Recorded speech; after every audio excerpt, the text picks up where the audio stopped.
que ver con política internacional, las elecciones en los Estados Unidos. Ya resta nada para lo que va a suceder allí. Ya existe el ganador, hay una polaridad muy importante entre el expresidente Donald Trump y la actual vicepresidenta de los Estados Unidos, Kamala Harris.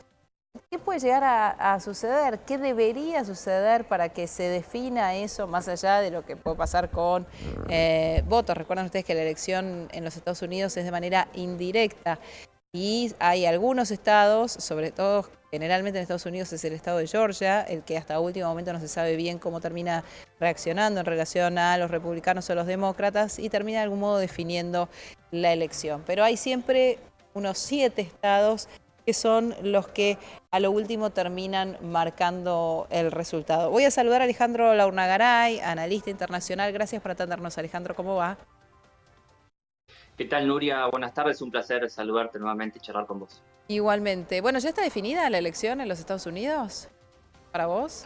Y mirá, en base a lo que bien señalabas al principio, estadísticamente, se pueden dar algunos datos, aunque hay que hacer un par de apreciaciones. Hoy día, recordemos, ¿no? Como decías, la elección es indirecta, los candidatos necesitan 270 electores del colegio electoral para ganar la presidencia. Hoy, estadísticamente, analizando un promedio de todas las encuestas que hay, algunas están en el margen de error, hoy día tienen asegurados los demócratas 225 y los republicanos 220. Es decir, Harris tiene 225 y Trump 220. Necesitan llegar a los 270.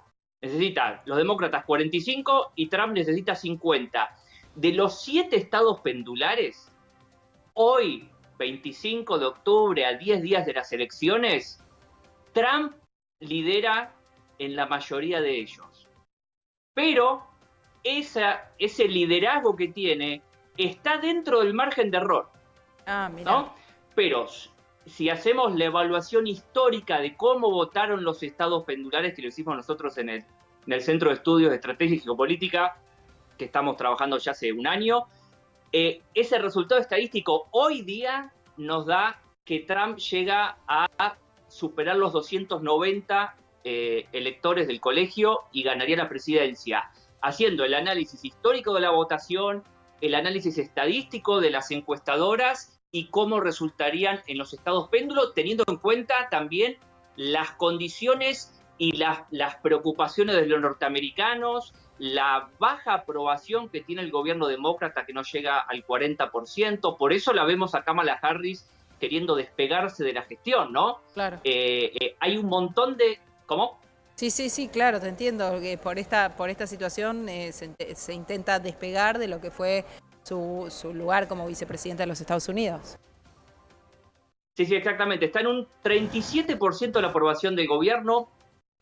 Los independientes, en su mayoría, están apoyando a Donald Trump, una mayoría no muy significativa, pero por eso está muy pareja. En la general, en una encuesta general, que no es lo que hay que mirar específicamente, está Kamala Harris 2-3 puntos arriba, porque sí tiene mayor llegada en los grandes aglomerados urbanos, ya que el voto popular, podríamos decirlo, tal vez lo gane Kamala Harris, pero es más probable hoy día que Trump alcance los números del colegio electoral.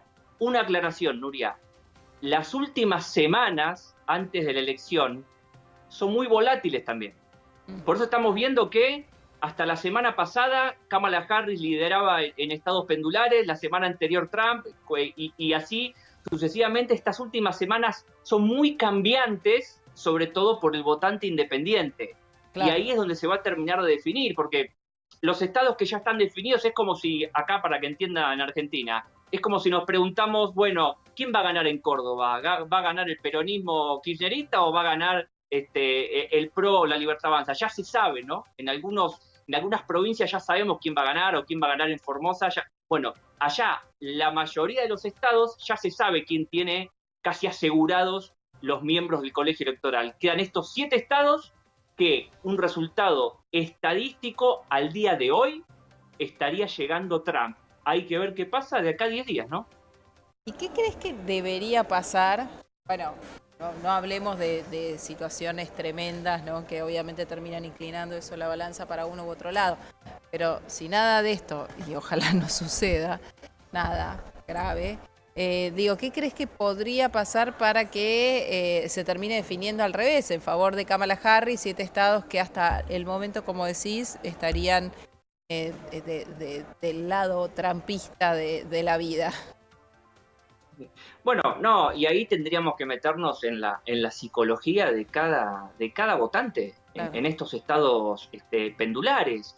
¿Cómo va a terminar evaluando la situación? Porque las principales preocupaciones es de la economía, es la inflación, donde una mayoría considera que Trump podría gestionarlo mejor, ¿no? La cuestión, bueno, de la inmigración, la cuestión del aborto que es, pero no tan contundente como se evalúa en otros estados que sí ya están definidos.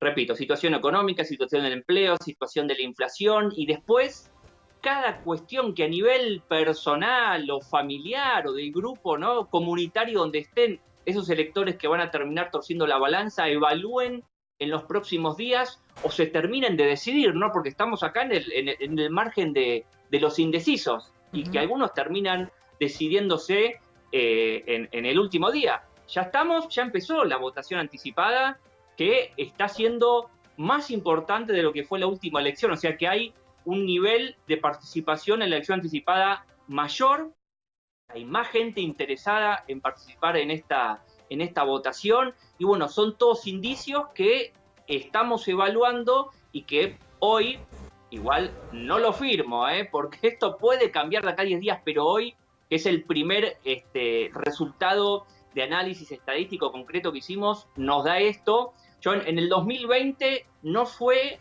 hasta 3 días antes que sí afirmé públicamente en otra pantalla, en otro canal de televisión, que iba a llegar Biden, también muy cerquita, pero se termina definiendo por porcentajes chicos en los estados pendulares, pero hay un arrastre de los electores que puede terminar incluso con más de 300 para uno y llevándole una cantidad significativa a otro. Son 93 electores lo que están en definición en estos estados pendulares y como te decía ya entre 2.20 los republicanos y 2.25 los demócratas tendrían hoy asegurados y bueno, están peleando por esos 45-50 que tienen que llegar y estamos viendo, se están tirando con todo. Kamala Harris se le sacó un video, dichos de que Trump había elogiado a Hitler y del otro lado, bueno, se tiran con lo que tienen. Bueno, Estamos Trump tiene un en nivel en de el momento. agresividad en lo discursivo que inclusive esta semana me llevó a hacer en una entrevista aquí este paralelismo que se puede plantear a nivel, la confrontación con estos niveles de violencia verbal. Me parece que ya es generalizada, nosotros la vemos aquí en la República Argentina, con los últimos dichos del presidente para con Cristina, la devolución de Cristina para con el presidente y demás, pero es algo que evidentemente tiene que ver con la nueva construcción de la discusión política, ¿no? Digo, los discursos más duros vinieron en su momento de la mano de Trump, de la mano de Maduro también, la explosión de las redes sociales y la necesidad de que las respuestas sean cortas, sean breves, sean efectistas. Bueno, sí, es muy acertado lo que indicás, Nuria. Hay, y lo venimos y lo hemos hablado acá al aire, estas nuevas formas de construir el discurso y la política tienen que ver y se correlacionan y se corresponden con una decadencia no solo discursiva, porque no los límites del discurso son los límites también del conocimiento, los límites del alma y del pensamiento, ¿no? Y de cómo vemos el mundo. Entonces, cuando degradamos el discurso, estamos siendo también consecuentes con una degradación a nivel social una degradación a nivel de las relaciones políticas, a nivel de las relaciones internacionales incluso, y cuando baja el nivel del discurso, baja el nivel del conocimiento, baja el nivel de la comprensión, y es parte de la decadencia que venimos observando en Occidente y en América Latina, que tiene que ver con la decadencia también económica, tiene que ver con la decadencia de los sistemas educativos,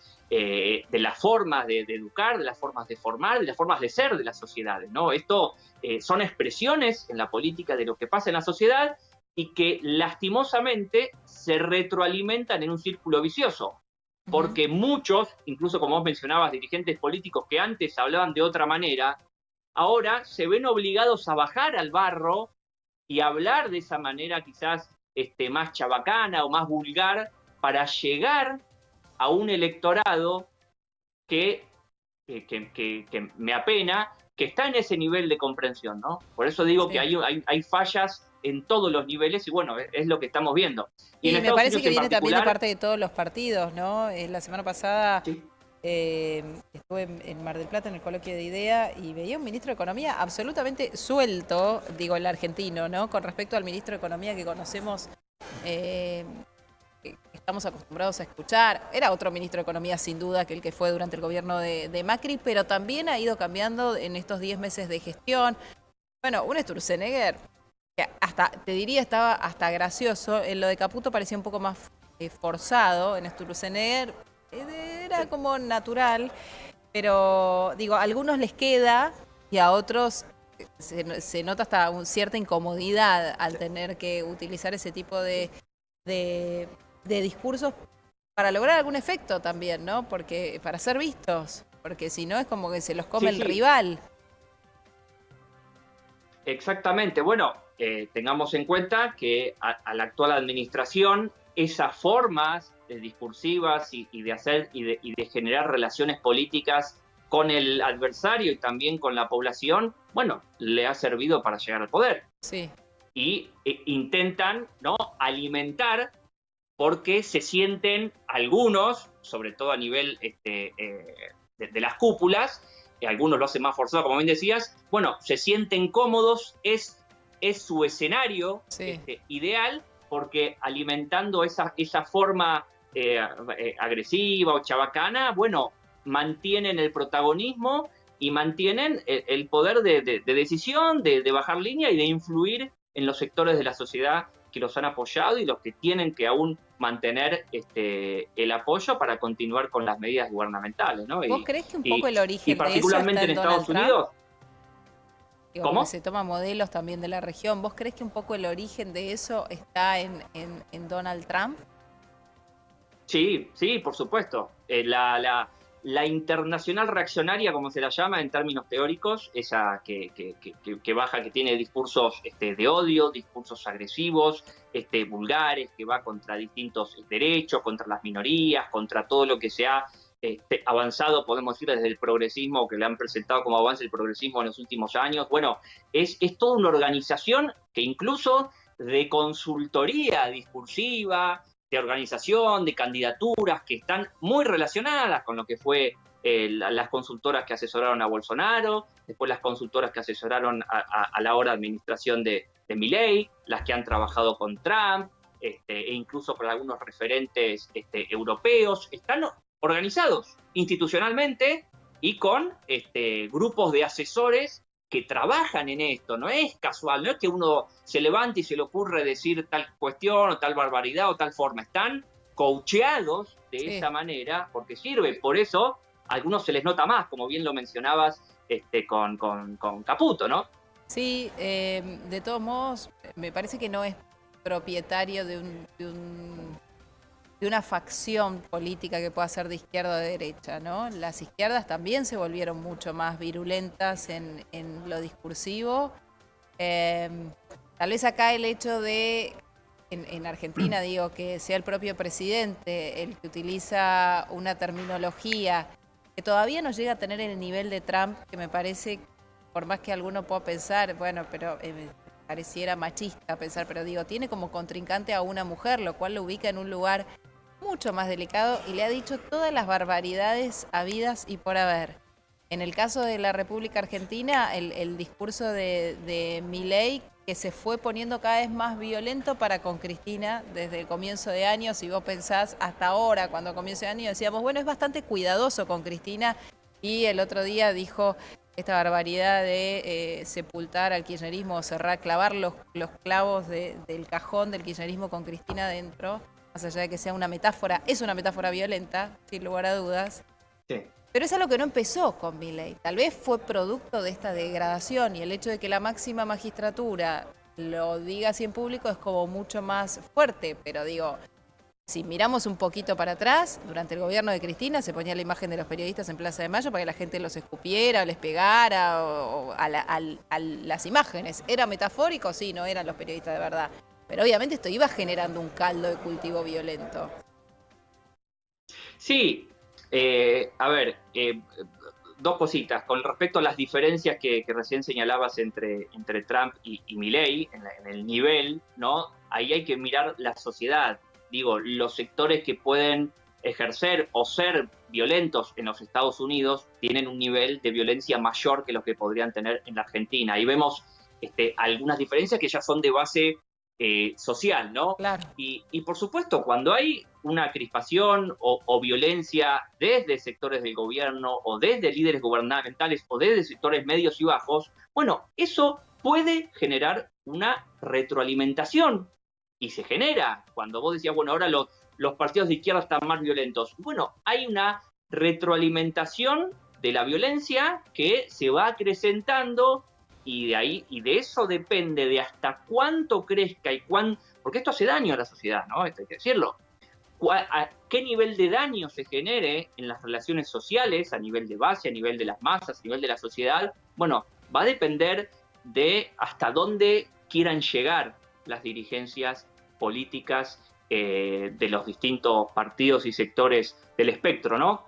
De la política hasta llegar a un nivel de inestabilidad que pueda generar en algún tipo de exacerbación de la violencia a nivel de las bases, o bueno, hasta aquí llegamos, porque detrás de esto hay objetivos políticos, hay objetivos económicos, hay objetivos financieros, y eso es lo que se está trabajando mientras se ejercen estas confrontaciones de violencia creciente, que un punto es verdad, desde principios del siglo XXI hay un crecimiento del nivel de la violencia o de la exacerbación de los discursos en varias partes del mundo, porque hay un nivel que esto tiene que ver con el sistema internacional, un nivel de confrontación global cada vez más grande, como lo fue durante la Guerra Fría, que ahí se ejercía violencia discursiva, después violencia institucional y se llegó a niveles de guerra en varias partes del mundo.